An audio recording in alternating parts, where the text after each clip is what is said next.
Well, good evening, everybody. It is my distinct pleasure to welcome you all here tonight to this fantastic program that we have planned for you.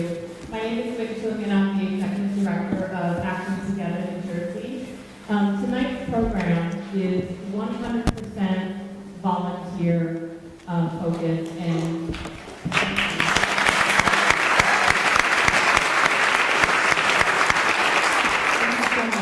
so I wanted to acknowledge all the volunteers who donated their labor over the past several weeks to make this happen. So as I say the names of the groups, if the volunteers who stand up for an applause at the end, I would greatly appreciate it. Volunteers from NJ7 forward. Volunteers from NJ7.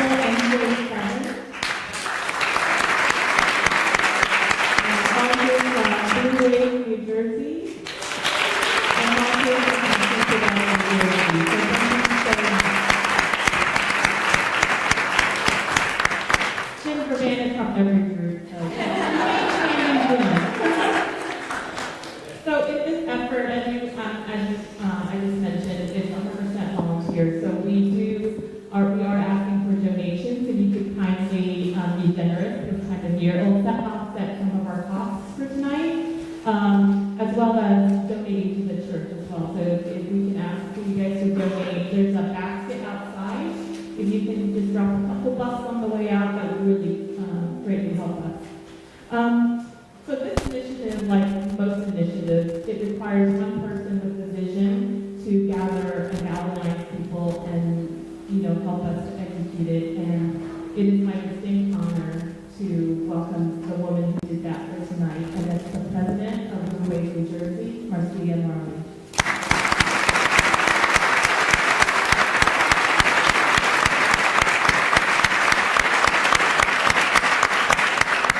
I couldn't have done it without you, Wen. Thank you. Well, I want to welcome everyone here, the candidates, and especially all of you. I don't know if you have this feeling, but when I wake up every morning, since last November, I have this incredible dread. And I have to have a big cup of coffee. Before I look at the news, I have to prepare myself and guard against whatever happened the night before, the tweets in the morning. Why? Because there are daily assaults on everything we value, on our Constitution, on our environment, on our health care, on women's rights, on, I could go on and on, international relations, even our internet access. It is pervasive, right? Our children's world, our health care, their health care, CHIP hasn't been renewed. There are all these issues that every day we have to address. So, while I'm tired of feeling that pit in my stomach, I also feel that the only way of actually correcting this is through the ballot box. And that's why I'm a devil every day to try to change Congress. That's my goal. All right?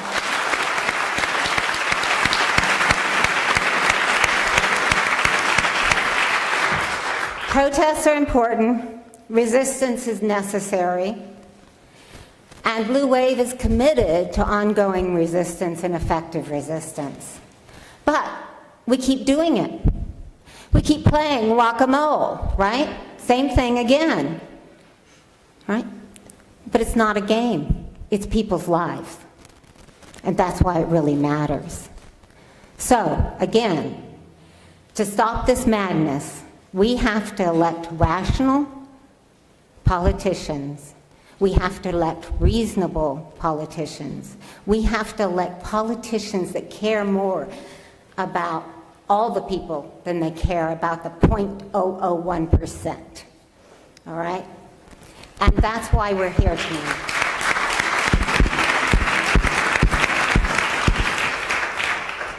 And that's why I want to thank all of you.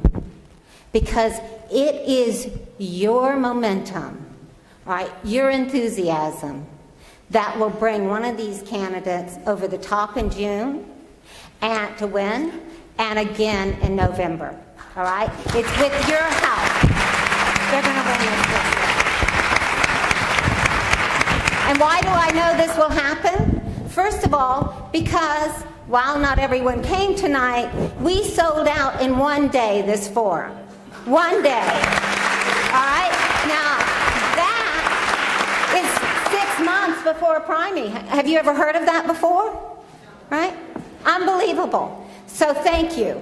Now, I'm going to turn this over to our esteemed moderator, Jonathan Alter, an award-winning author, reporter, columnist, also a radio host, television producer, you name it.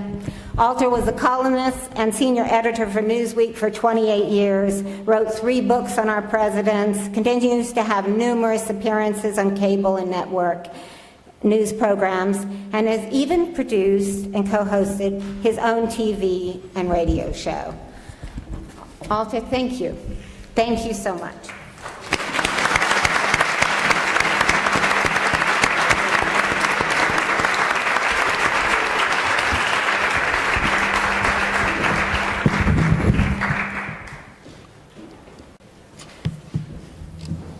Thank you, Marcia. I just asked her a really dumb question, which is what the date of the primary is. Very important information for everybody in this room.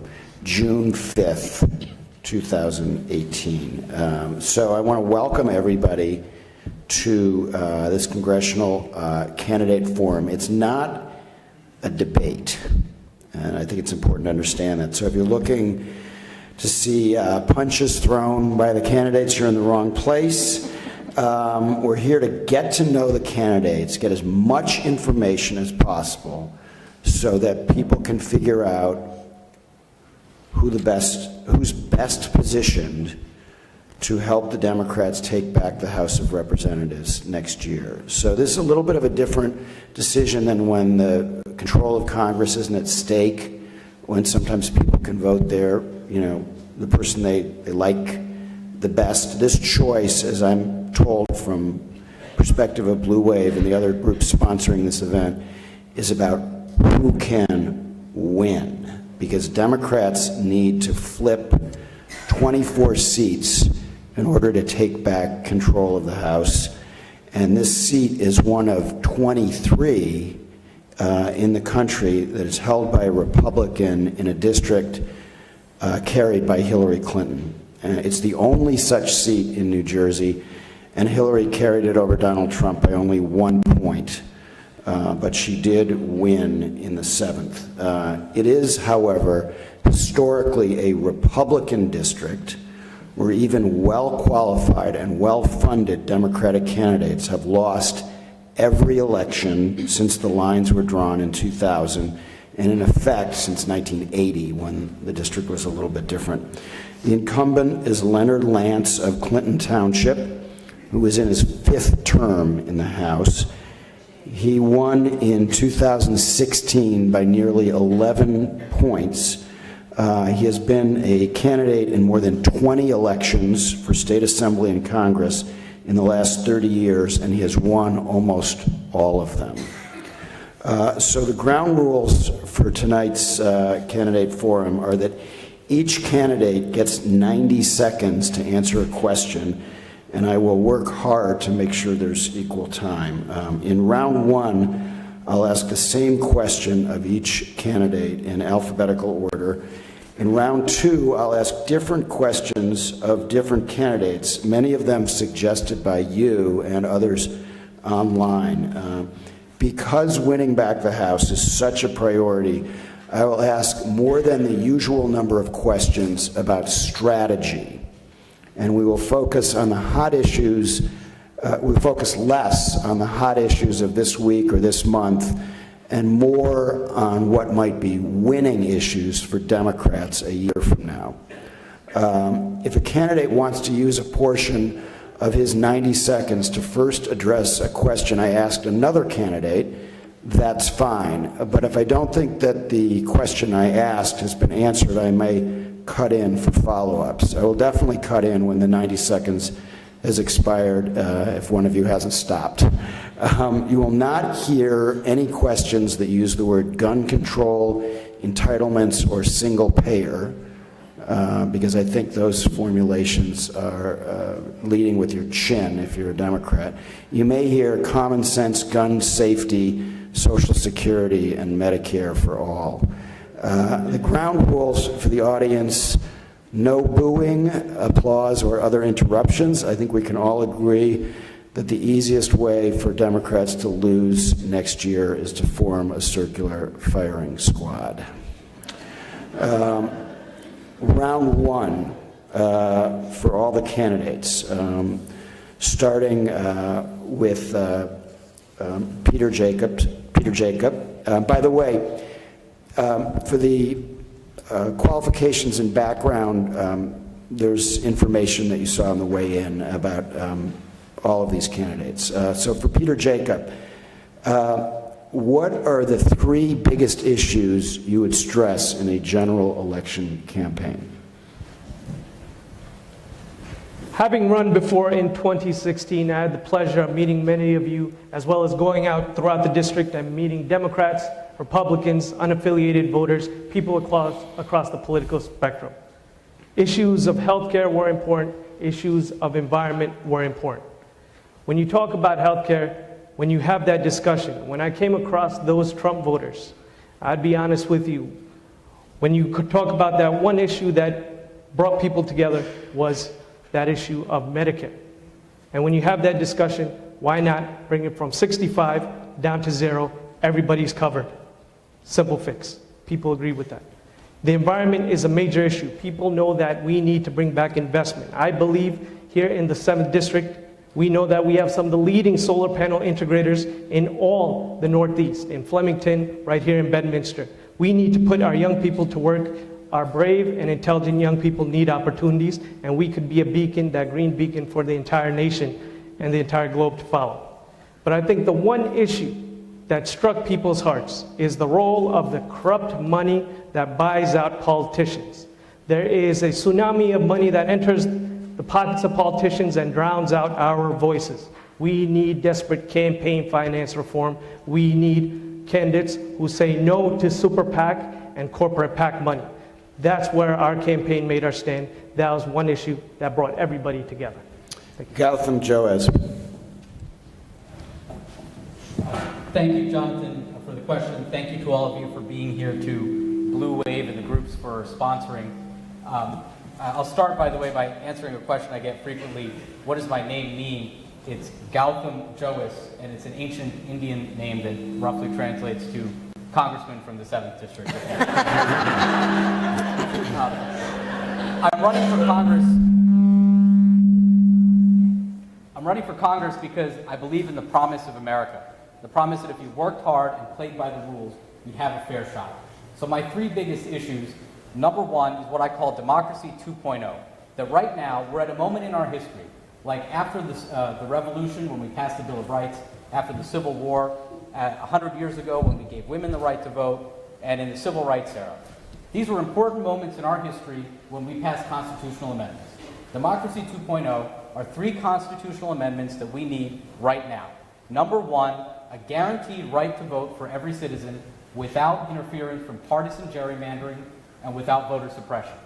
Number two, a right to privacy for all individuals in their personal lives and private information. And number three, real, meaningful campaign finance reform that overturns Citizens United, that says corporations are not people, and that says that money is not speech. From there, the playing field will be level, and the other issues that I would focus on, number two, economic opportunity, and number three, education. Very good. Tom Malinowski. Thank you, Jonathan, and thank you all for not just coming here. It's thanks to the activists in this room that we have not fallen off the precipice as a country in the last 10 or 11 dark months in our history. So thank you. Three issues. Number one, affordable health care. I'm on the Affordable Care Act myself now. My rates are going up. Your rates are going up. if you're on the individual market because of what the Congress is doing right now. Number two, taxes. We are witnessing this week the single biggest transfer of wealth from the middle class to the wealthiest class in America in American history. And for what? Not to pay for better schools, not to clean up our environment, not to build the infrastructure that we need in New Jersey, not even to pay down the debt, but to explode the debt that our kids are going to inherit. That is not something that is going to help Republicans win in the 7th District. And number three, basic American values. The things about this country that we cherish, that are under attack every single day and every single morning. Today, we are on the verge, potentially, of a racist pedophile winning a Senate seat in America. And the Republican Party nationally is embracing him. And our congressman is saying absolutely nothing about it. I think that's wrong. We need leaders who will fight against that. And by the way, Malinowski means Democratic nominee in Polish, so we're going to have to... One of us is wrong. Lisa Mandelblatt. Hi. So, since announcing my candidacy, I have driven all over this district. I have put at least 5,000 miles on my car. And the reason is I've been listening and trying to find out what's important to everyone here. And what I've been hearing over and over again are three issues. The first is our healthcare system. We have got to figure this out. And that means ensuring that every American has access to quality, affordable health care. And that includes women's access to reproductive care. We need to get New Jersey's economy back on track. That means bringing high-paying jobs back to New Jersey. It means investing in our infrastructure. It is crumbling and antiquated, and we just Band-Aid it together. We need one-seat ride, and we need high-speed internet in the western part of the district. And we've got to close the gender wage gap. It has been hurting too many families for far too long. And I'll draw on my background as an educator to make sure that our education system is the envy of the world. We know that every child needs to have access to quality public education. We need to bring college costs down, and we need to invest in vocational and technical training. Thanks. Scott Salmon. Thank you. My name is Scott Salmon. I think if we're going to win next year, we have to give the people of the 7th District a clear alternative to Leonard Lance. So for me, the three main issues of my campaign, the first one is the economy. We are seeing all over the country, but especially here in the 7th District, middle-class families are working harder than ever, making less money and paying more for housing, for education, for health care. So that's the first thing that we need to do is we need to bring more better-paying jobs that give people the dignity they deserve back to this district. But it's not just the middle class. An American child born this minute, for the first time in 100 years, has nearly a 50-50 shot of being born into poverty. So that is also a huge part of this, because it's not just the middle class, it's also the poorest Americans that need our help. So the economy is the first issue I think that we need to focus on going to next year. The second is health care. We're seeing all over the country, again, people are scared to death that they will either lose their health insurance or that they won't be able to afford to pay for their medical bills. It's hard to blame them because medical bills are the leading cause of bankruptcy in America. So I believe I support a public option. I believe, which some of you may know, what it does is essentially gives anyone the opportunity to buy into Medicare just like you would with any other insurance. I think that's going to help a lot of people here in this district. And the final issue is education. If we want our kids to be prepared for the world ahead, and we all are, most of us here have kids, we need to make sure that we have a education that will train them for those jobs. Linda Weber. Thank you all for being here. Thanks to Blue Wave and all the other groups. You guys could be doing a lot of things with your time tonight, and instead you're here, as we all are, to help save our democracy. Three things. The first is healthcare. I do believe that we should have the Medicare public option. Medicare is one of the most efficient health insurance programs in the world, and we really should leverage it for folks below the age of 65 or 62. This is a no-brainer in many respects. It will also hold the insurance companies accountable, because once there is a public option on the exchanges, that will force the for-profit insurance companies to become more efficient and be more creative in their offerings. The second priority of mine is public education. My husband is a public school teacher. My children are products of the Berkeley Heights Public Schools. I'm a public school graduate as well. And I've also been endorsed by the Network for Public Education and Diane Ravitch. This is something that I will not give up on. This is something that Betsy DeVos will not ruin in this country. This is our schools are the one place where anyone of any difference can be. And we need to preserve that, and we need to focus on expanding it. The last one that I hear from every part of the state that I've been in is environment. And for those of you that grew up here, you may have seen the medical waste washed up on the shores. Progress is fragile, and we need to save our environment. Okay, next question for everybody is, what about your background and experience best qualifies you for this job, and why are you the candidate who is most likely to flip this district? Starting again with Peter Jacob. My background, I am a social worker.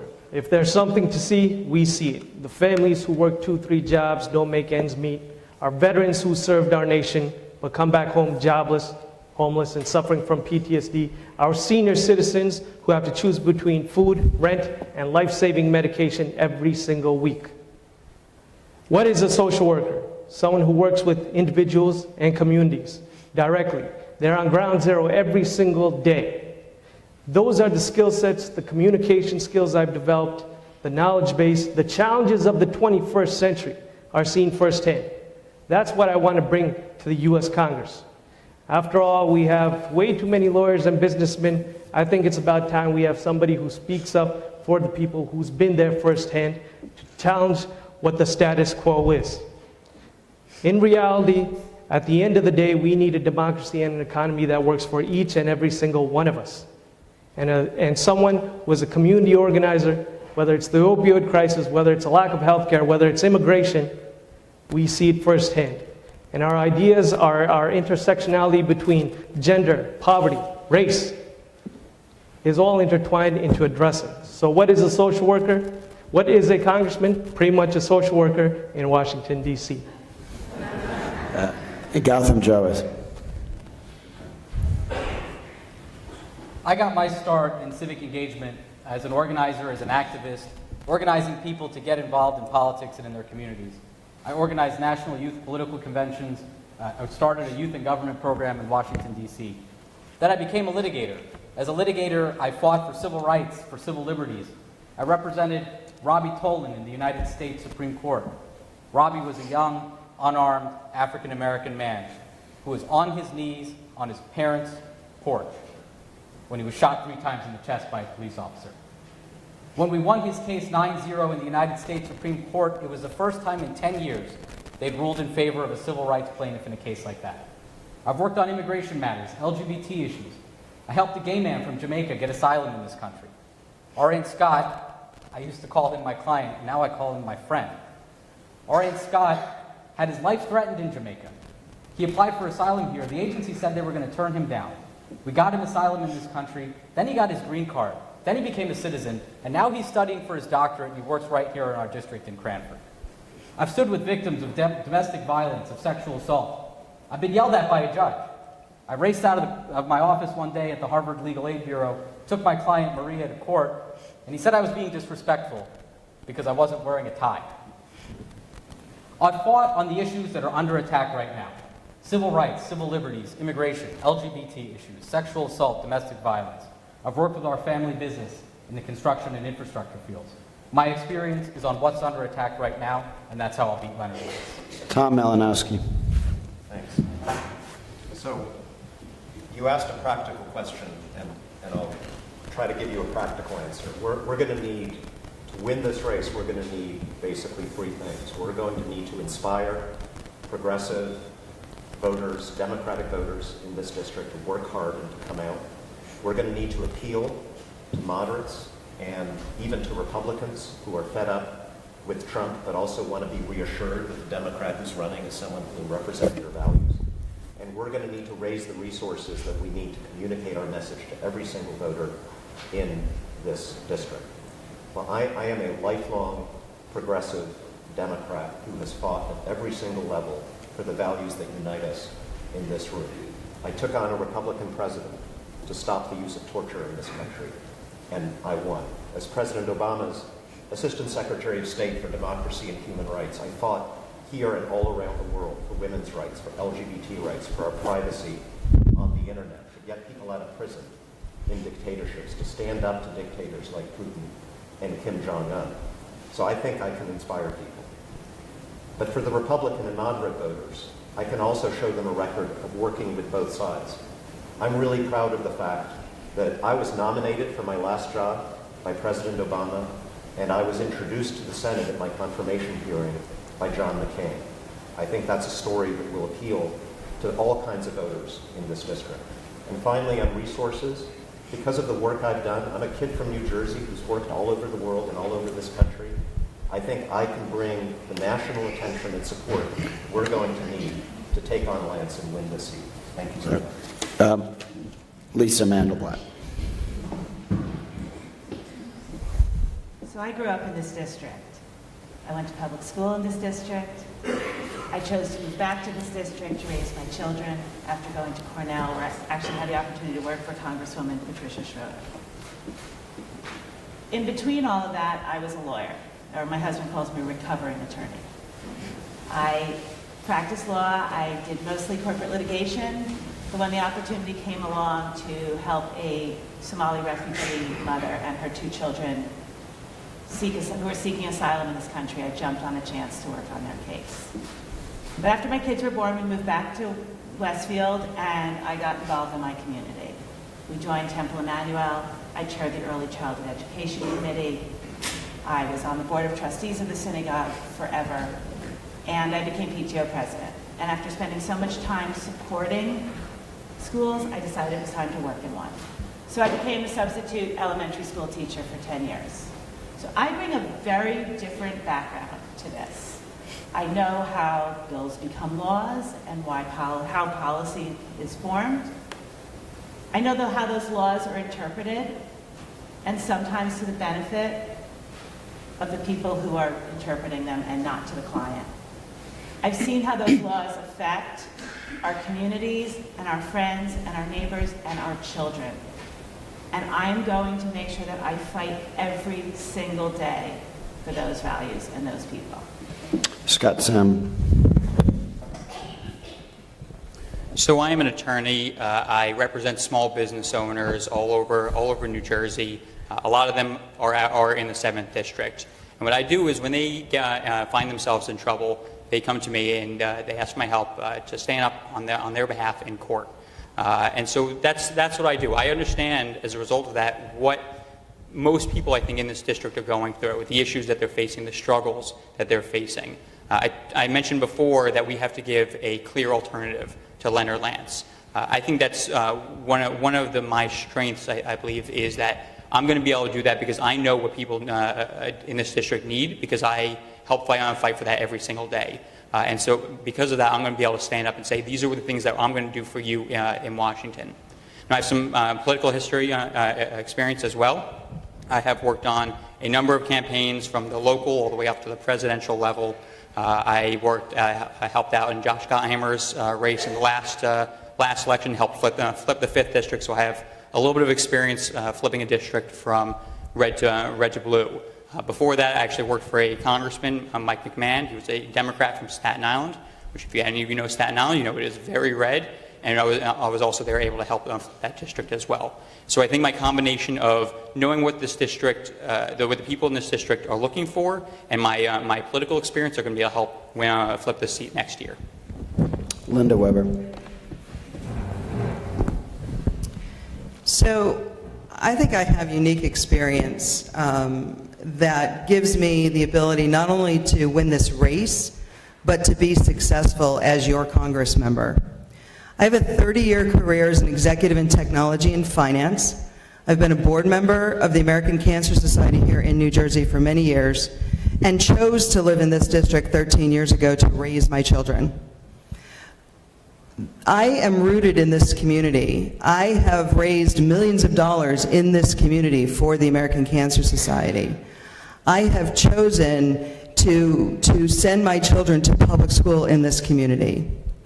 I also have spent much of my career, and some of you women in the audience can probably agree or understand this, I've spent most of my 30-year career as the only woman at the table.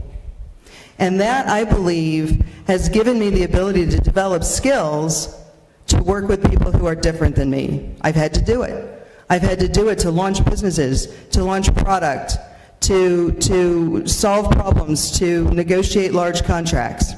And most of those people that are different than me have a lot of things in common with the Republicans in Congress that we are going to have to successfully work with. So I think not only can I get people excited about this race, but I can also be successful as your Congress member. Okay, we're gonna go back the other way now, just to mix it up a little bit. So in recent years, Congressman Lance, as many of you know, has moved sharply to the right as he's faced primary challenges from conservatives, but he's tried to protect himself this year and last by voting against both the repeal of the Affordable Care Act when it was on the House floor and against the Trump tax bill. In fact, he's brought federal money home to fight opioid abuse, as he mentions often, and he's been working with Congressman Gottheimer to protect SALT, the deduction for state and local taxes. That's obviously a very important issue. So the question is, and we're going to start with you, Linda. How do you show voters that Leonard Lance is not a moderate?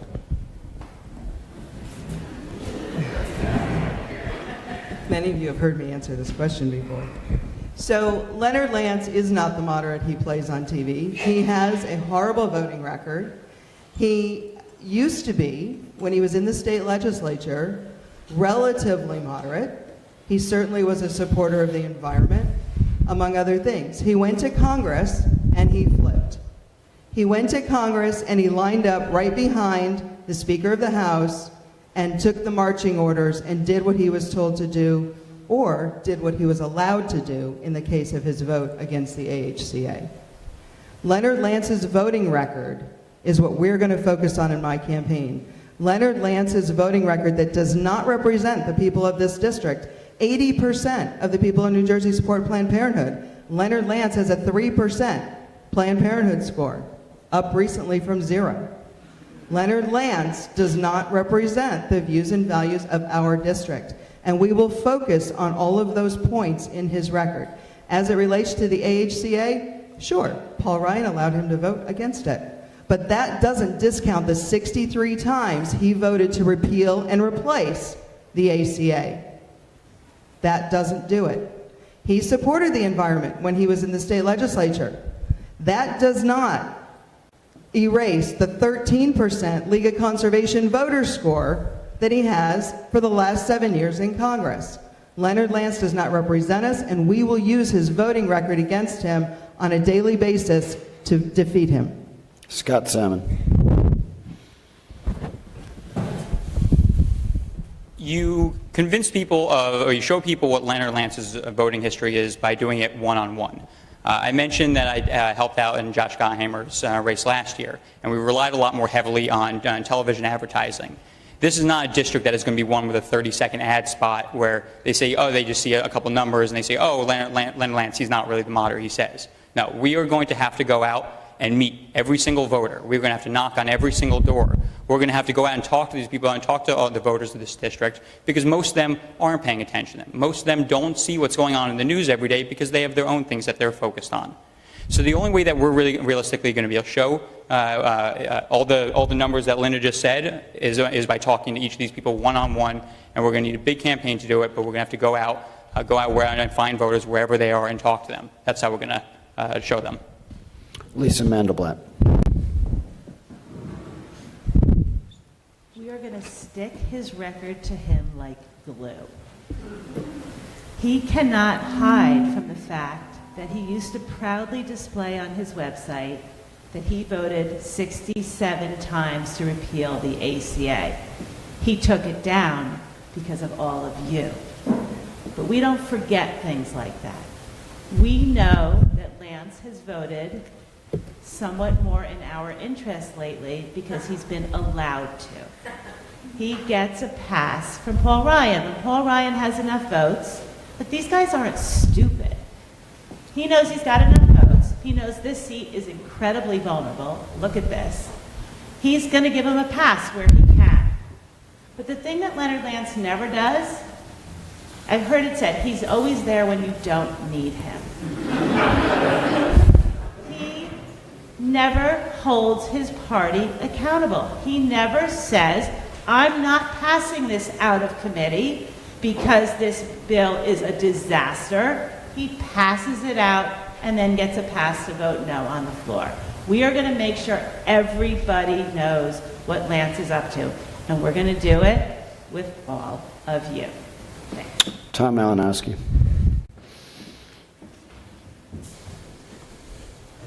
There's one thing that nobody likes, whether you're a Democrat or a Republican or an independent, and that's moral cowardice. This is actually kind of amazing.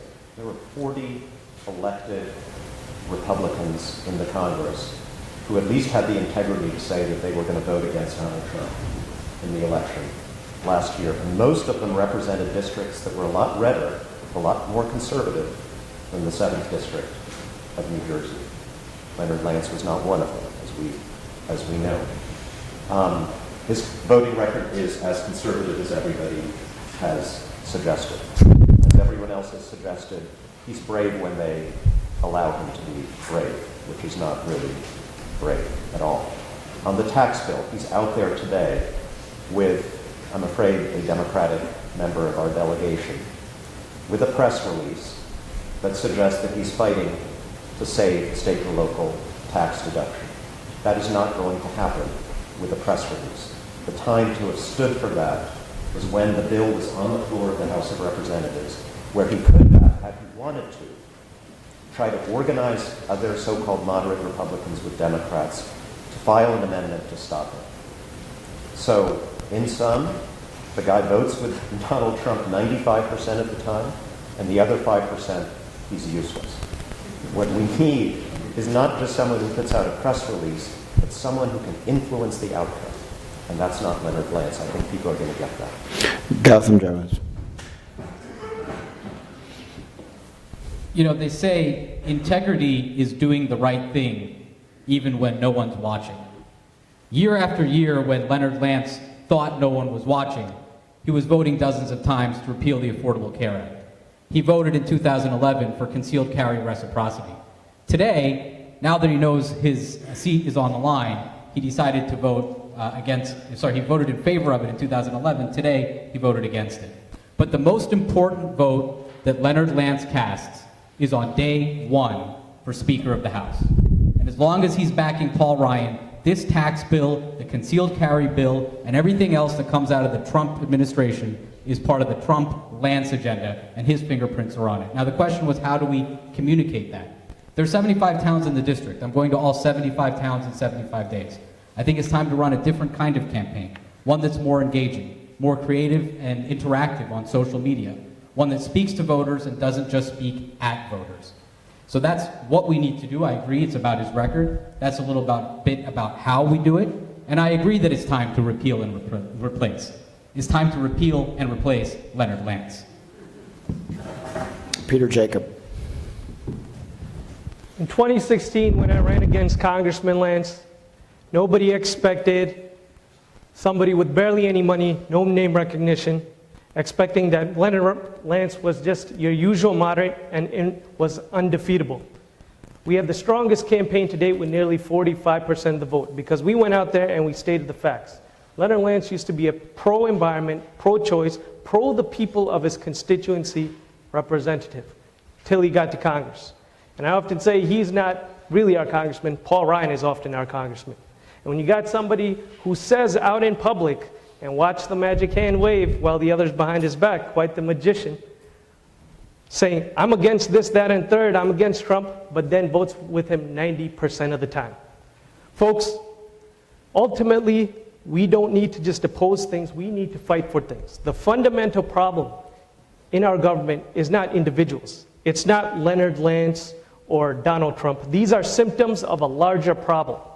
When Leonard Lance takes money from the pharmaceutical industry and does not allow Medicare to negotiate drug prices, what would you call that? I'd call it corruption. When he takes money from the telecom industry and does not support net neutrality, what would you call that? Corruption. The fundamental problem in our country is to rid not individuals, but this fundamental problem of the role of big money in politics. And we need leaders with that type of vision. And that is why I believe we could defeat Leonard Lance. That's what we saw time and again, no matter where you were on the political spectrum. And that is why I believe our campaign has the message to defeat him. How do you, we're going to go once again start with Linda. How do you balance a persuasion campaign and a mobilization campaign? By which I mean, how much emphasis will you put on converting people who voted Republican the last time versus mobilizing people who perhaps didn't vote in midterm elections? That's an excellent question. First, we've done a lot of analysis on the district, and we understand in those 75 towns where we need to focus. We also have a 75-town strategy, but obviously the bulk of the votes in a general election are in certain areas. We know where we need to focus on going after Secretary Clinton voters and where we need to focus on going after those that either didn't vote or areas where Donald Trump won. The good news is we don't need to focus on the areas where Donald Trump won. There are enough people who don't like the direction of our country. There are enough people who are so despondent about what is going on right now for the last 10 or 12, actually 12 months. Some of you I know didn't get up the day after the election, in 2016, that we can make that our focus. I think this is about working with all of the activist groups, many of whom were formed and led by women. And I think we have a natural affinity to get the younger people and the women out to support this campaign. This is about boots on the ground to some degree, but it's also about working with organizations. And your groups, all of your groups right now, are the most exciting and energetic organizations that we have in the district. And I think it's critical to work with all of you. We do have to do the traditional mail and media and all that kind of stuff as well, but it really needs to be a focus on the activist groups. Thank you. Scott Salmon. So we need about 15% of independents if we're going to win, plus all the Democrats that voted for us last time. The way we're going to do that, there are two things I mentioned tonight, giving them a clear alternative of what we're actually going to do for them, and going out and talking to those voters one-on-one. We can't just rely on the people that normally vote for us because there aren't enough of them. So to answer the question, I believe we have to go out and find these 15% of voters that normally either don't vote or they don't vote Democratic. And we're going to have to go out and find them, convince them, and we're only going to do that talking to them one-on-one. Lisa Mandelbaum. Go ahead. So this district as a whole is about a third, a third, a third. Third Democrats, third Republican, and third Independent. Independents tend to lean Republican, but they didn't when they voted for Hillary Clinton.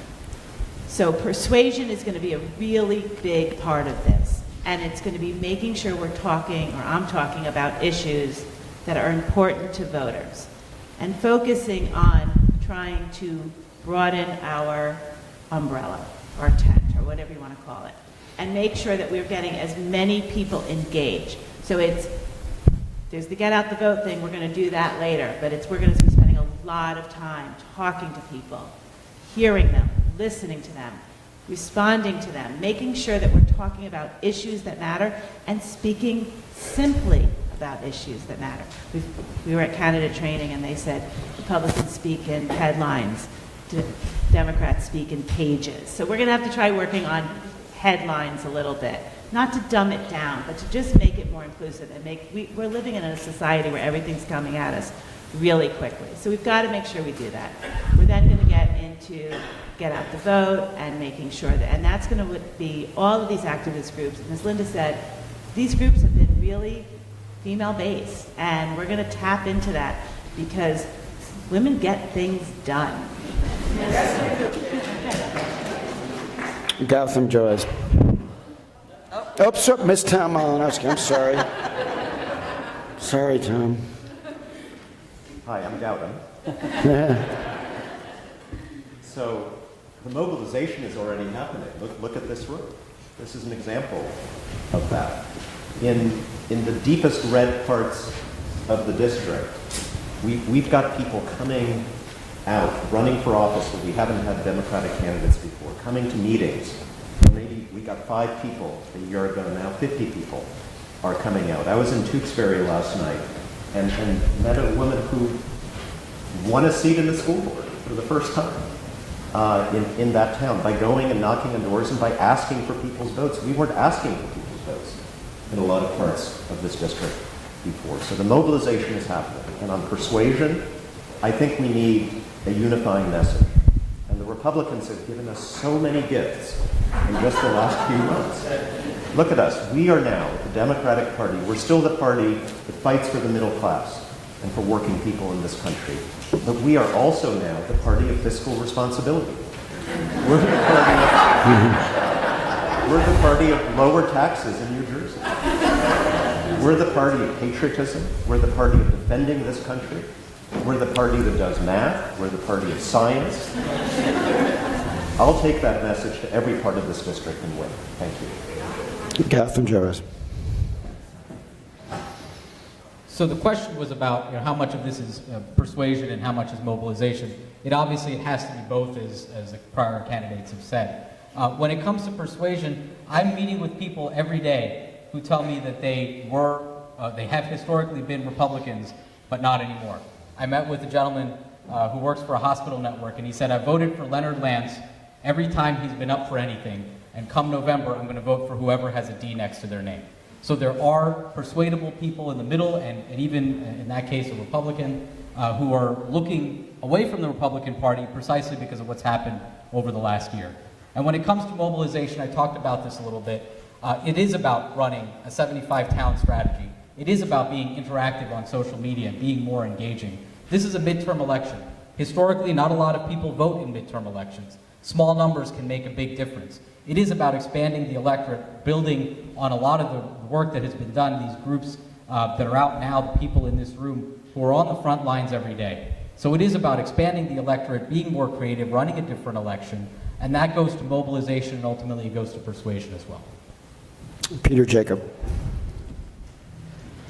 In 2016, we had a very targeted approach in our campaign. We identified which areas were strongholds for us, and we targeted those areas that we believe we could become the most successful. In the end, in places like Union County, out of 85,000 votes that were casted, we lost by only 639 votes. We came very close in Somerset County. It might sound like a lot, but it was only by 9,000 votes. And we won places that Democrats never won before. We brought in people from around the country who knew what they were doing. A fisherman from Maine, and folks from other places, not the traditional type of folks, but people with skill sets in social media and targeted approaches. That is what we need in the 21st century when it comes to campaign. The difference this time around is we have all of you. I'm quite envious. So thank you all for being a part of this political process. This fight and democracy, as you know, is not a noun. It's a verb. It requires all of us to become active. Our message that we brought, and believe me, it was quite revolutionary. It was telling the truth. And I remember on one occasion, we were down in Montgomery. We spoke to a Tea Party's member, a prominent member, and he brushed me off initially. Then at the end, he said, "You know what? Nice conversation." 5 months later, I see him in Montgomery at the Democratic Committee meeting right after Trump got elected. 40 people in the room. They're all going around saying why they're there. He points at me and says, "I'm here because Peter Jacob is here. Let's bring people together." I'm now going to ask some yes or no questions that can be dealt with very quickly. Start with Peter. Just go right down the table. Do you pledge to support the eventual Democratic nominee if it's not you? Yes. Absolutely. 100%. Absolutely. Yep. 100%. Slightly harder question. Between the primary and the election, will you pledge to campaign in at least 20 places for whomever the Democratic nominee is? You can start. Go ahead, Peter. Go ahead. Start with you. There's 75 towns, every single town. So you're saying you will go to every town if you lose? If I lose? I'm saying if you lose. The question is, if you lose, will you go to campaign in at least 20 places for whomever the Democratic nominee is? Again, all 75 towns. 75, okay. Same here. I'll go wherever they want me to go, unless it'll hurt them. So that's just so we're clear. That's a yes on at least 20 appearances. Yeah, whatever it takes. I want to flip the seat and win the Congress, whatever it takes. Our goal here is to make sure that we have a Democrat going to Washington. So I will do that. Yes, wherever I am needed, whenever I'm needed. Ditto. Okay.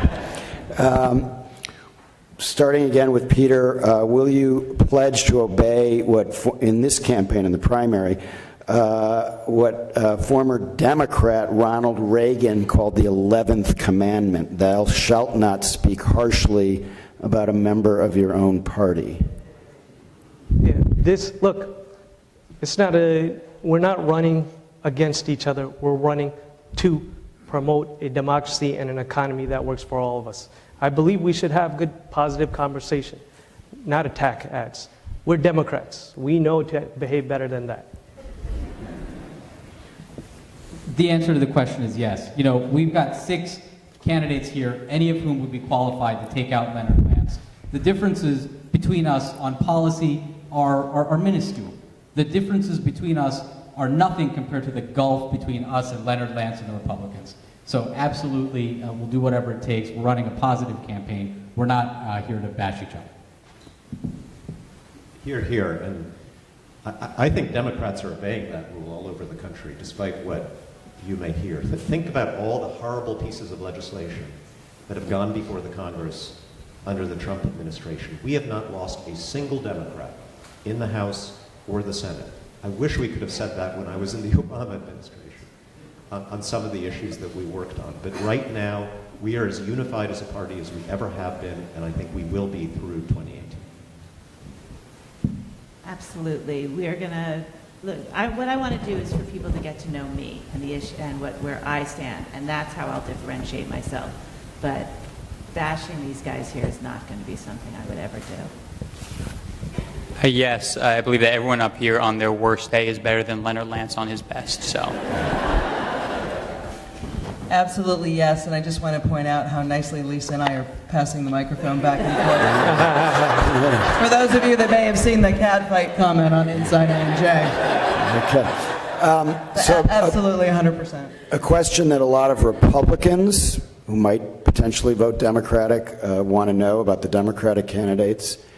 Who did you vote for in 2016, Bernie Sanders or Hillary Clinton? Starting with Peter. Secretary Clinton and Peter Jacob. I voted for Hillary Clinton. I worked for her campaigns both in 2007 and 2016, and I was very happy to do it. Hillary Clinton. Ditto. So I voted for Hillary Clinton. I admire a lot of what Bernie Sanders did in terms of engaging new voters, but ultimately I voted for Hillary Clinton. I was endorsed by Senator Bernie Sanders. I supported Senator Sanders in the primary, and I worked fiercely for Secretary Clinton in the general election, and I also voted for Peter Jacob. Okay, that's the end of round one. Now we're going to move to the questions for individual candidates. They'll vary some. Again, the ground rules are if you want to answer a question asked of somebody else, you're entitled to do that, but you should also answer the question posed. So for Peter Jacob, in 2016, you ran against Lance. You lost by nearly 11 points in a district that Hillary Clinton won. Turnout is lower in midterm elections. Why will you be able to do any better this time than you did the last? I believe we have the name recognition. We have a base of supporters. We had over 1,800 volunteers across 14 states. On election day, we made 36,000 phone calls. Let's keep in mind also Secretary Clinton did not, unfortunately, take the majority of the votes. Unfortunately, Congressman Lance did. There was a gap. And of course, like any battle that is fought, the American Revolution, we're still fighting for women's rights and civil rights. It will take time. Having run before, we know those pockets and those areas. And again, our campaign, folks, is not about Democrats, Republicans, or conservative or moderate. It's about bringing people together. We're doing the radical thing called speaking of the truth. We're building on our successes from the past.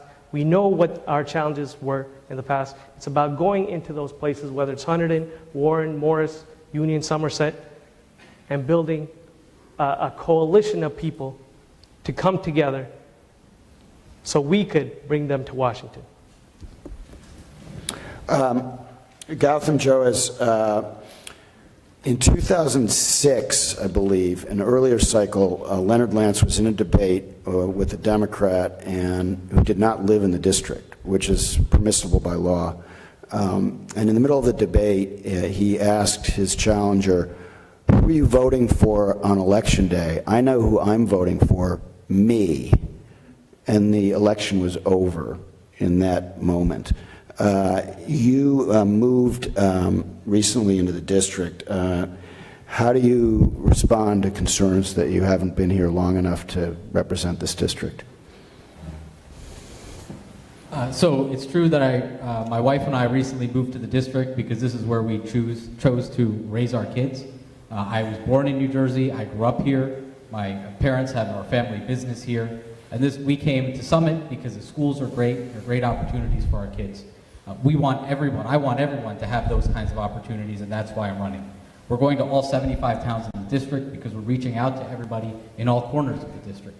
And you're right that Leonard Lance lives in New Jersey, but he votes like he's from Alabama. And we're going to take that message throughout the district too. Same question for you, Tom Malinowski. So, I grew up in New Jersey. I went to public school here. I came back to New Jersey after college and grad school. And after that, public service took me to Washington. And I'm proud of the work that I did there. I am proud of the battles that we won and even some of the battles that we lost. I think that experience is what will help me be an effective member of Congress, an effective representative who can fight for the people of this district and get results, unlike the guy who we have in office today. And, as Gautam said, we're all competing for the privilege of running against somebody who has lived here all his life and represented us for most of his life. And I think people are going to remember in November what is at stake in this election. What is at stake are the values that we share as a people, the values that we share as residents of New Jersey and of this district. And I think every single one of us here will be able to make the case that we share the values of this people of this district. And yes, I think Alabama is kind. I think he votes like he's from Mars. Lisa Mandelblatt, with your permission, I'm going to skip over you and come back to you in just a second, but I want to ask Scott Salmon the same question because you're currently not living in the district. So I technically live, this is true, 2 blocks outside the district. I am from Scotch Plains. It's where I grew up. It's where I've lived my whole life. Scotch Plains was, when I was growing up here, was part of the 7th district. After the 2010 census, the Republicans down in Trenton redistricted the 7th district to make it more favorable for Leonard Lance, and so they cut Scotch Plains in half. And so now part of the town is in the district, part of it is out. I'm technically 2 blocks outside, but my fiance and I, who she's here with me, Remy, we plan on moving back into the district. So if anybody has any listings, please let me know. Okay, I'm going to go back now to Lisa. How much of a focus should there be on national issues as opposed to local issues in this race? How do you divide the two in your mind in terms of your emphasis? So the truth is, and this is what I'm hearing, I mean, this is just from being out there and talking to people really want to talk about local issues. I had a guy the other night talking to me about how his child support payments, I mean, they really want to talk local. So, I had to very gently tell him that was not something that a congresswoman would be able to do. But, so it's really, I think it's talking about local issues. And you can talk about them on things that affect us nationally, like the tax plan, but how does it affect us locally? How does what Betsy DeVos is doing in Washington, how does that affect us locally? So I think it's constantly bringing issues back locally, because that's what really affects us. I mean, Tip O'Neill, right? All politics are local. It's really what motivates people. It's what's going to get people to show up on election day. Sort of these esoteric kind of big, I mean, and the bigger things that we talk about, safety and security, like those are national issues, but they're also local issues. We all want to feel safe and secure in our own homes, in our own towns. So I think I'm going to focus a lot on making sure that we take the big national issues and bring them closer to home. Same question for you, Linda Weber, with just the additional question of whether you think it's important for all Democrats who are running next year to be very much on the same page, or should they be, picking local issues that might work well someplace but are at odds with the national message? One of the things that I've noticed with the races that are happening around the country, and some of them are becoming you can learn a lot about some of them very much in the public eye. And there are primaries, by the way, in districts not much like this, where there have never been primaries ever before, and they're all over the country. I think that it's important for us to focus on the issues that affect people in their daily lives. And a lot of those, thanks to what happened in November 2016 and subsequently, are national issues. When we talk about health care, can you get good health insurance coverage at a reasonable price? We can deal with that on a national level, but it affects people at their kitchen tables. It affects people going to the doctor. And people will die. This is an existential issue. People will die if we don't refine the ACA and make sure everyone is covered. Things like supporting Planned Parenthood. This is a very local issue for a woman who needs health care and can't afford to get it anywhere but Planned Parenthood. When we talk about national security, we all know people that are in the military. We all want to make sure that those decisions are being made well. When we talk about education, we want to make sure that our tax dollars are going to support public schools in a good way, not the kinds of plans and programs that we see Betsy DeVos pushing, and by the way, into the tax bill that was just passed by the Congress. So I think, much like we've heard before, the national issues do affect us locally. Great. Peter Jacob, you mentioned your organization that you had the last time. Could you talk a little more about that to give people a sense of whether you have a head start in this race, in terms how much money have you raised, and how many volunteers do you have committed to you for this next campaign? Mm-hmm. So far, we've raised a bit over $100,000 in our campaign. Our campaign, again, people think it's only about money. If we're only about money, Roy Moore would have lost to Luther Strange by $28 million, who Luther Strange raised 30, and Roy Moore only $2 million. We would have won Georgia 6. He raised $30 million. If I had that type of money, we wouldn't just win our 7th district, we'd win every single race throughout the state of New Jersey. It's not about how much money you have, it's how you use it.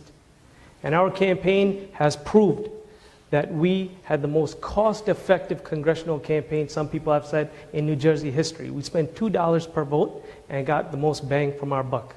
You need people who know how to target, not just folks who come from outside of the state who just want to make another paycheck, they're a consultant, and then they move on. We had the difference between our campaign, I think, and many other campaigns, is we had people who were intrinsically motivated and who wanted to see change locally, statewide, and nationally. That is, I think, what we attracted in our campaign. So that's been our focus. We have the day after the election, people reached out and said, how could I get involved? So I don't know what number we're at this point, but we have a huge Excel spreadsheet with people who are ready to get engaged the moment we activate them. Gautam, an activist in the district wrote, quote, I've been a volunteer in CD7 many times. The answer I often get at the door is that Lenny is a good guy, or I went to school with Lenny. So, you've moved recently from the city. How do you plan to deal with that?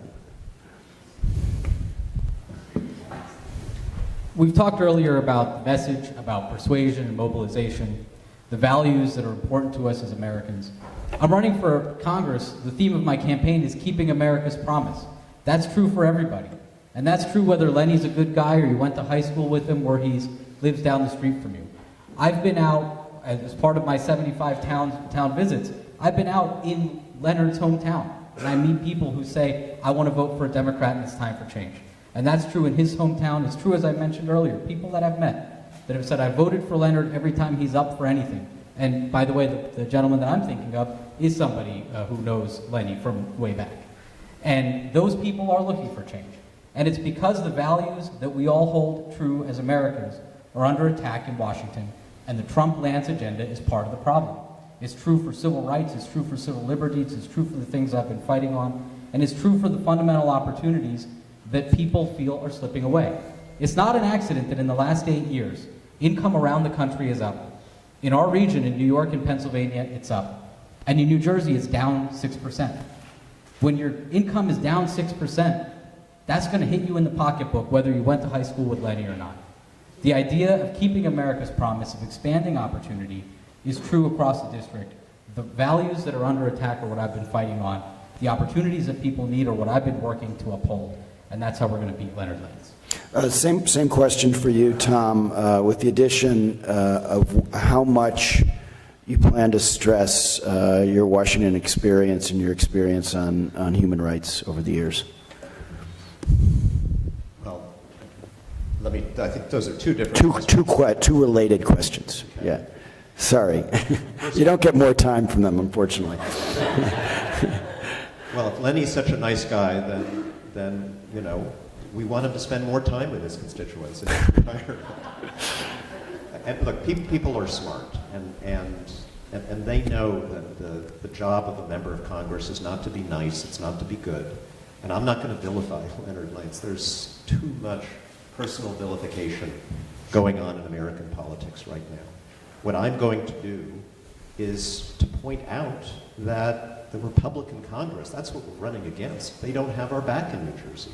They just passed a tax bill that's going to increase the average tax bill that we pay in this district by several $1,000s. And so it doesn't matter if he's a nice guy. If he cannot influence that outcome, then we need to elect a Congress that will give us a different outcome. We can't vote for the status quo if that is the status quo, and I think people will get that. As far as my experience, we're all going to talk about our experience, and my experience is that of somebody who has stood up for principles and values all my life, effectively in the United States and around the world, in a way that has won us victories in the United States Congress. I may not be talking about human rights in Cambodia or Burundi, but I will be talking about the work that I have done for civil liberties and for American values in this country, and to make us proud of our foreign policy around the world. I want us to be proud of our country again. Thank you. Lisa, when you're talking to Republican-leaning independents or Republicans, how do you convince them that you're not just another tax and spend liberal? So I have a big background in community volunteerism and leadership. And one of the things that has taught me is the importance of bringing people together and figuring out our common goal. For the most part, we all want our country to be better, right? That is where we're trying to get to. And then on all the different issues. So what I've done, and what I did in the past when I was on the Board of Trustees of our synagogue, we were doing a big expansion. And I had chaired the Early Childhood Education Committee, so I was in charge of figuring out these classrooms for the preschool. And I knew that it would be really wise of us to be able to have classrooms that would have children under the age of 2. It would allow us to expand, serve different needs. And so I went to the Capital Campaign Committee and I said, we want to do this. And of course that costs more money. And anyone raising money for any project never wants to have to raise more money. And so they pushed back, but they knew me and they trusted me. And they knew that I was coming to them with a reasonable request. And they listened. And we worked it out, and we went back and forth, and they finally came around, and they agreed we should do this. So now we were able to get that certification, and I'm proud to say that our synagogue is now going to be able to take, starting next fall, cradle to cradle, and serve the needs of our community. And so that's what I'm going to always do. I'm going to talk to people, figure out how do we get to our common goal, and how do we get, what are our steps to get there? And that's what, it's not ramming things down people's throats, it's talking to them. So, Scott, same question for you about how do you convince independents and moderates? So I've done this before a lot of times. I mentioned before my political experience. The congressman that I worked for, Mike McMahon, from Staten Island, like I said, Staten Island is a very Republican area. And what I did on that campaign and other campaigns as well is and I'm going to keep going back to this, we went door by door and we spoke to voters. These were mostly people who had never, ever, ever, ever voted for a Democrat before. And so the one time now they're hearing about this guy Mike McMahon's name, their immediate reaction was exactly that he said that he's just going to be another tax and spend liberal. And what we did was, what I did was I spoke to each one of them, and I sat down on their couches and I talked to them about what he wanted to do and why he wanted to do it. And eventually they came to realize that, okay, well, maybe in some of their cases their taxes would go up if that's what he if he got to do the things that he wanted to do. But they understood why he wanted to do those things. And at the end of the day, we were able to get enough votes to win. Now, I did that with Mike Mann. I've also done that for a number of other campaigns. I mentioned Josh Gottheimer as well. I've done that for my local Scotch Plains races, town council races.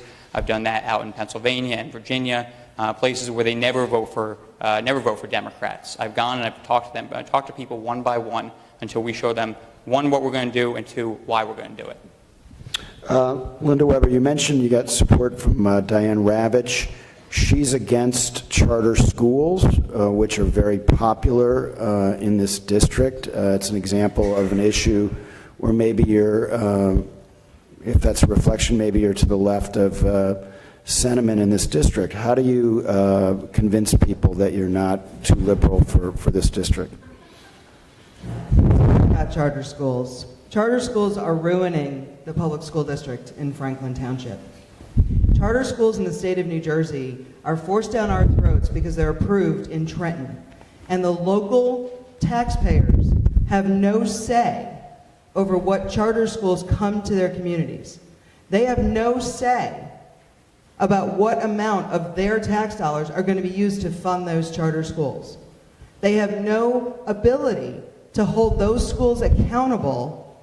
There's no transparency the same way there is with their public schools.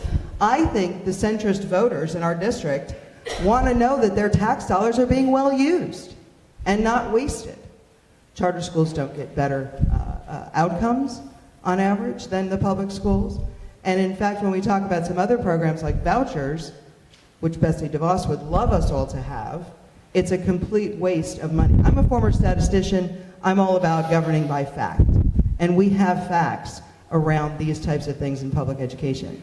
I also think that my experience in business, my 30 years of building businesses, turning businesses around, working from startups to Fortune 500 companies, will appeal to a lot of the people in the center of this district. I'm not for big government. I'm for efficient government. And with my background in technology and my background in running successful businesses, I know a few things about efficiency. Okay, now we're going to start again with you, Linda, and go back the other way so you get a chance to speak again. Everybody knows turnout is key. What steps are you taking to build a grassroots organization and a small donor base? What are you going to try to do that, or what have you already done? Right. So part of it is meeting with a lot of these people here in the room on a regular basis, and I actually have quite a few donors that I see in the room, so thank you all very much. And I think it's also getting out and meeting with different kinds of folks. I'll give you an example. I'm going to be at the Sikh temple in Bridgewater in January. I'll be at the Hindu temple in Bridgewater sometime after that. Getting out and meeting with groups of people who aren't necessarily always reached out to, I think, is really important in this race. Helping people understand that it's important to vote in elections other than presidential elections is going to be critical. And I think inspiring them to get out and vote with the help of all of you is going to be what makes that happen. I'm forgetting the second part of the question. You know what? That's good. What I want to do, I think you're about 60 seconds in, and that's perfect, because what I want is give everybody a 60-second chance to just talk about turnout, answer the same question that Linda just did. How you're going to build an organization, raise the money, and if you want, since I asked Peter to say how much money you've already raised, give people in the audience a sense of how far along you are in building a grassroots organization. So I have raised about just shy of $90,000 so far. It has come with an average donation of about $25 a pop. So my entire campaign is grassroots. The way I've been doing that is through house parties and meet and greets. Going to these houses and meeting with 15, 20, 30, 25 voters at a time. As you may be able to tell, I am on the younger side, and I think that's also one of my big advantages when creating this grassroots organization. I have started working with some partnerships with some high schools and some colleges, and I believe that we are going to have the most volunteers of any campaign, because I think that's what wins these elections. I've talked about going door to door, and that takes a lot of people to do it.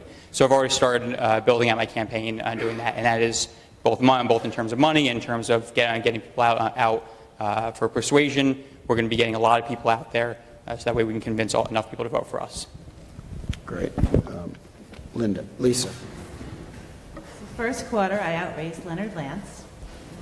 Second quarter, I outraised him if you take out his PAC money. And my FEC filing was really, really long because it was a lot of very small donors. Getting out the vote, going to use the grassroots, what happened in 2017. I mean, Lacey's here.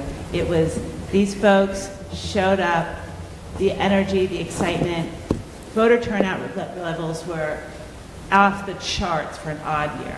We're going to hope to build on that for mid-year election. I think we've got the energy. I think we're going to see it happening, and it's going to take money, though, to get out the vote. It takes money to go on TV, to send out mail.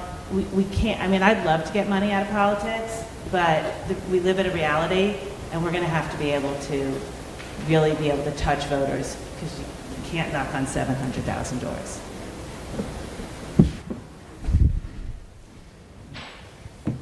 I actually think it's a little bit arrogant to talk about this in terms of the candidate building the grassroots organization.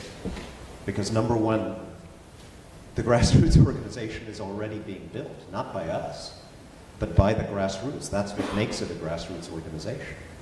And number two, in my experience in campaigns, I've never run one, but I've gone door to door, I volunteered.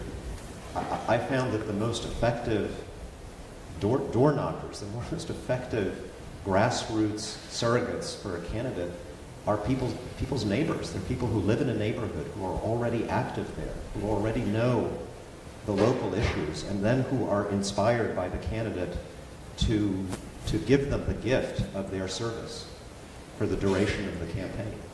And so what I'm doing is trying to meet all of you and to go house to house, person to person, and to introduce myself and hopefully to inspire you to support our campaign. And in terms of fundraising, I don't think we should be throwing out numbers. I don't think that's what folks here are particularly interested in. I will say in the anti-Leonard competitive spirit that we outraised him in our first month. Gotham. So I agree with a lot of what's been said before about the way to organize and the way to win in this district. We're doing this at all levels. I'm doing house parties. We're in the middle of a campaign right now, and we're getting contributions of $7 to flip the 7th district. So we're building the small donor base. We're reaching out. We have volunteers that we're working with. But it is about more than that. The reason we go to 75 towns is because I was out in Garwood at the train station, and a man said, "Nobody ever comes to Garwood. Thank you so much for being here." And it's about those interactions that we're having on a daily basis throughout the district, and the organizations that we've been working with, that we've been speaking at. I'm at indivisible group meetings, at protests outside of Leonard's office. We went into Leonard's office to grill him on the tax bill just this Monday, and frankly, I don't think he gave us straight answers. But those kinds of interactions with the groups, with people at house parties, through what we're doing on social media and online, and I think we are on the right trajectory financially. We had the fastest, I think, pace in the first filing that I made, and we're keeping that up going forward. Peter, you've already essentially answered that question, so I want to move to 60-second answers on some issues. And again, if you don't get asked an issue question that you want to answer, feel free to answer somebody else's issue question. Will you use the campaign to push for Medicare for all, or is it more important to focus on fixing the Affordable Care Act? I'll start out by saying this. Imagine if we could put a card in your pocket. Go to any doctor, any hospital, no copays, no deductibles, no out-of-network.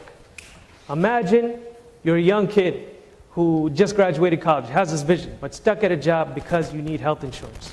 Imagine you're a small business sitting every year negotiating those prices as premiums rise. Imagine being a veteran waiting to get your services. Now, we have a system already in place that's a very popular program by the name of Medicare. The solution is simple. We don't need these complicated explanations. You have it at 65, bring it down to 0. This is a very popular opinion right now throughout the Democratic Party. We have 3 congresspersons who support it already. We have our senators, Cory Booker, who signed on to it, a national Medicare for all health care system. We do not need health insurance. We need health care in America, and a Medicare for all system ensures that. Gotham, what will you do for constituents who don't qualify for subsidy under the ACA and are seeing their premiums and deductibles go up year after year, and talk to you about that at the door or in meetings? What do you say to them?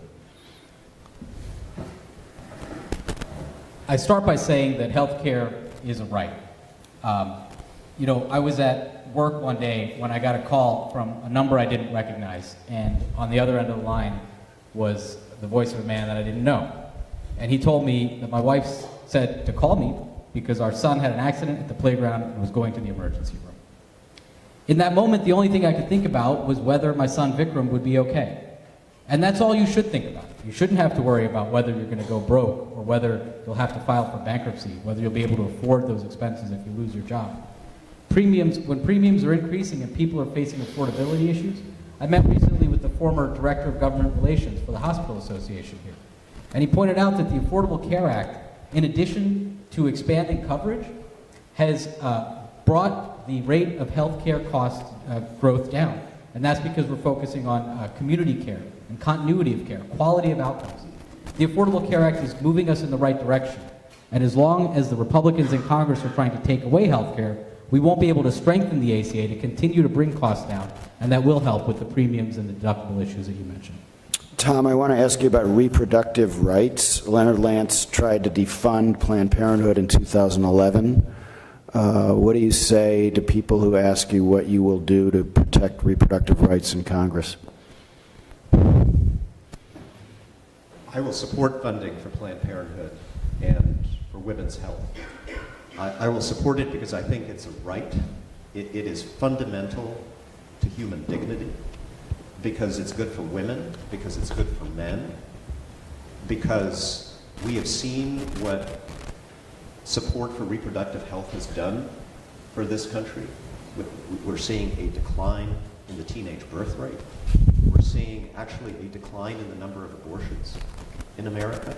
The very thing that people who oppose funding for Planned Parenthood say they want to see happen. And it is amazing to me that a man who represents this district, who claims to share the values of the majority of people in this district, votes against Planned Parenthood. It makes no sense morally or politically, and it's something we have to put to an end.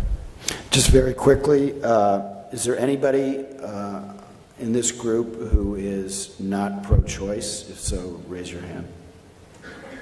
Didn't think so, but it's a big question that most voters have. Immigration.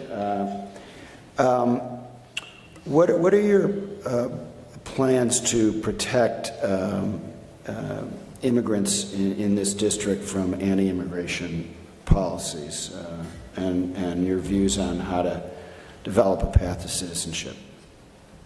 So I believe in laws. We have laws, we have immigration laws. They need to be enforced. But we also have a reality. We have many, many people living here in our state who are undocumented. It's not possible, even if we wanted to round people up and deport them. And then we go to the human side, we actually don't want to do that. So we've got to figure out a path to citizenship, or to residency, or legalization, or there's different things we can talk about. And when you talk to union workers, they want the same thing. Most people that are here illegally are not crossing the border out of Mexico. They're coming from Eastern Europe. They're skilled laborers, and they're undercutting union workers' prices. And so they're for it too. As far as Dreamers go, Lance is so weak on that. There is an actual bipartisan, bicameral bill that he could sign on to. And what does he do? He picks one that's been languishing for 2 years in the House with like 8 signatures. So we've got to make sure that the Dreamers can stay. Scott, do you support the greatly expanded national service program that's been talked about by a lot of Democrats? And if so, should it be mandatory, voluntary? What should the shape of it be? So I absolutely do support increased national service. The average class of 2016 graduate has about $40,000 in student debt. They're supposed to pay it off in about 10 years. But what we're seeing is that's actually going to take them twice as long, almost 20 years to pay it off. That's going to cripple their choice of careers, their ability to buy a car, buy a house, start a family.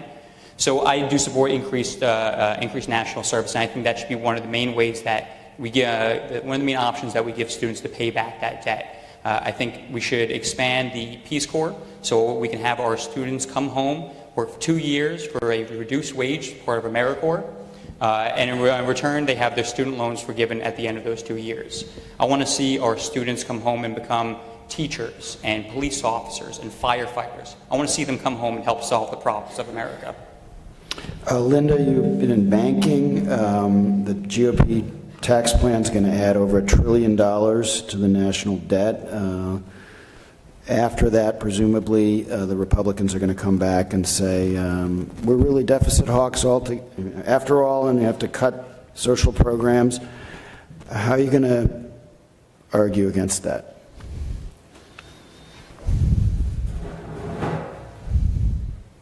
So I think one of the things we've seen about Leonard Lance, if we look at his record, is that he's a flip-flopper. And what you've just pointed out shows that really the Republican Party is becoming the party of flip-flopping. As it relates to my banking experience, quite frankly, I've never been on the investment side of banking. I've never been on the trading side of banking. I've always been on the consumer and business side of banking. Most of my clients right now are family-owned businesses. They're going to be decimated by this tax bill. And not necessarily decimated by the addition to the deficit, although that's distasteful. The bigger problem is that this bill overall, with all of the things that are in it, that are actually anti-competitive, that are actually going to decrease demand for the goods and services that my customers provide to folks today. And so this bill is horrible for a variety of reasons, but I'm not nearly as worried about the deficit as I am about what it's going to do to the rest of our economy. Peter, how would you help break that stalemate on common sense gun safety legislation? The House is just passing a bill now that they're terrified of in New York City. It allows people who come from concealed carry states to bring their weapons into New York or Newark or the 7th District. What are you going to do about it? We need to have a serious conversation about gun safety in our country. And it ultimately starts with getting weapons of mass destruction off our street, period. That's a place where we begin. We need to continue this conversation, and the overwhelming majority, here's the thing, no matter what Congress is saying, and whatever you hear on Fox News, the fact of the matter here is that an overwhelming majority of Americans support universal background checks. They support an assault weapons ban. What we need to do as a country is respond to a Congress that does not respond to the fact that children died in a school 4 or 5 years ago, and there has been no response to it. In fact, this month, 5 years ago, and there has been a single response. Nightclub shootings, concert shootings. Here's the fundamental problem, folks. Money in politics. As long as the NRA has a control, there will be blood money when it comes to this agenda. Let's get those folks out. Let's get the right people who stand with integrity in Congress, who will pass common sense gun legislation now. Gotham, we heard some mention of student loans. What should Congress do to make college more affordable? And what would you offer in that regard? Keeping America's promise means keeping America's promise for everyone. And opportunity includes educational opportunity. This tax bill, by the way, moves in exactly the wrong direction. You know, my wife and I are 10 years out of law school. We still have over 6 figures in student loan debt between us. So this is something we see on a monthly basis when those deductions are made from our account. The tax bill moves in the wrong direction because it eliminates the deduction for student loan interest. We should be expanding those kinds of provisions. We should be expanding deductibility and credits around education. I would make college tuition fully tax deductible. And there are a variety of ways to pay for that, by the way. The Government Accountability Office has found hundreds of billions of dollars in overlap and duplication of services. But my favorite is that when corporations break the law and they pay fines, penalties, and settlements to the government, they get a tax break on the money that they're paying because they broke the law. I would shut that down on day one, put that money into education. And by the way, Elizabeth Warren, my professor at law school, has introduced a law to shut down that loophole on settlements, and I support that as well. Tom, you were in the State Department. Lindsey Graham on Sunday made it sound as if we were drifting toward war with North Korea, but at the same time, they are developing missiles that have intercontinental range. What would you do in Congress to keep us from having a war?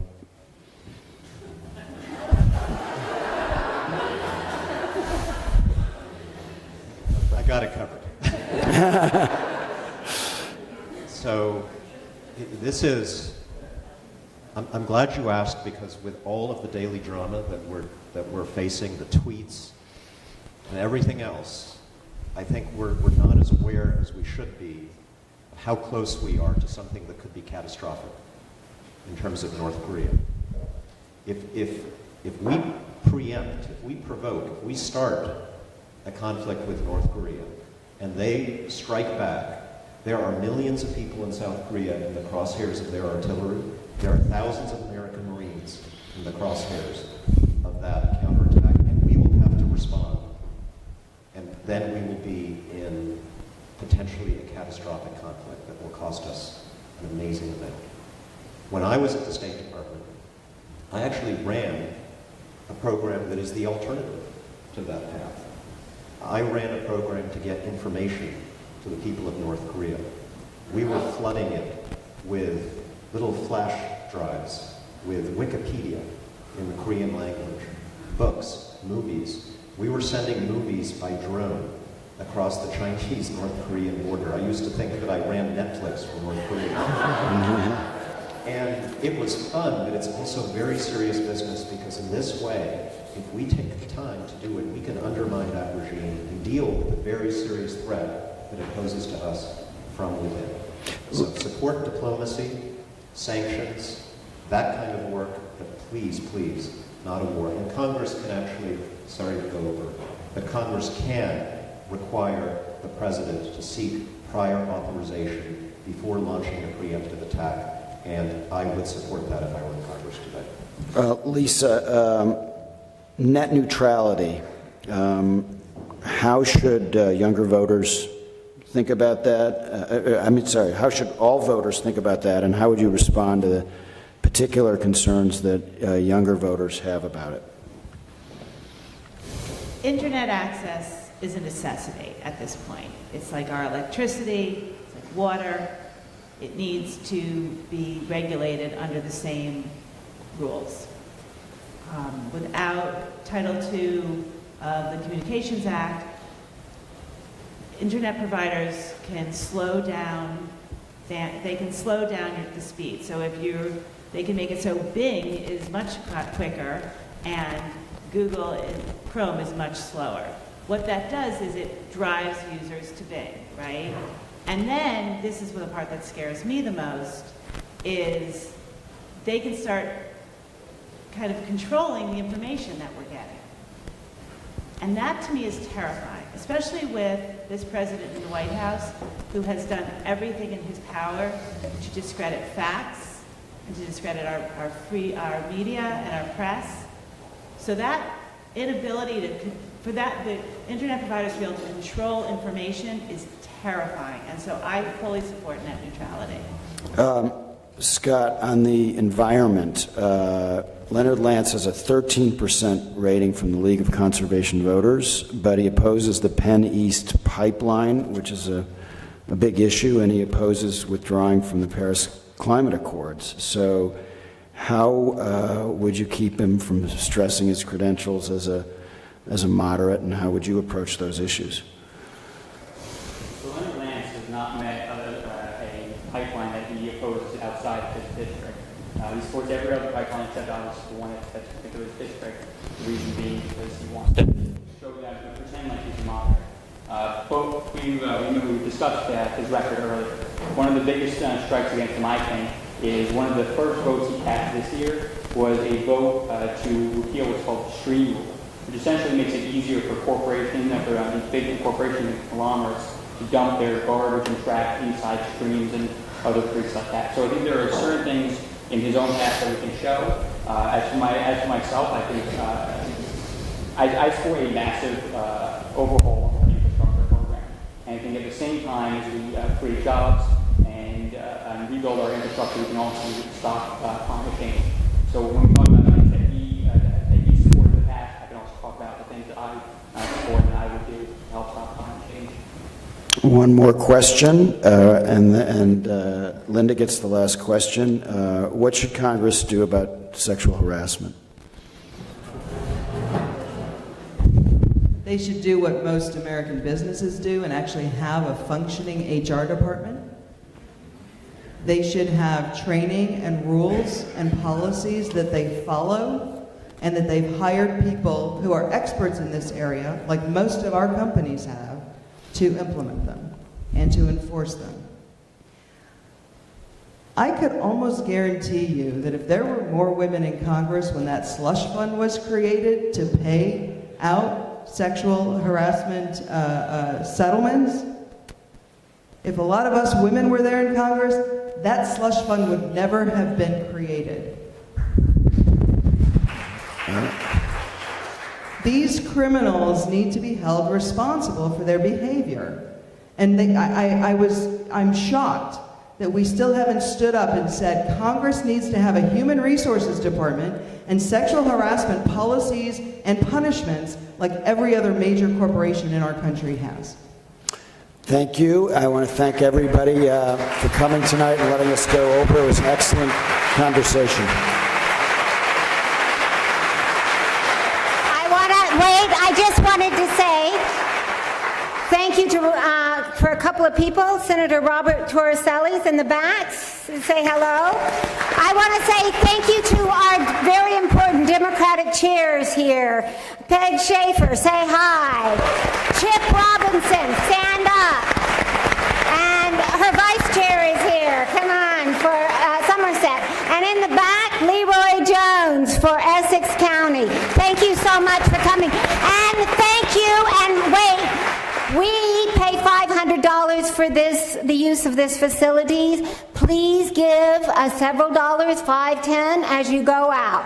All right, thank you.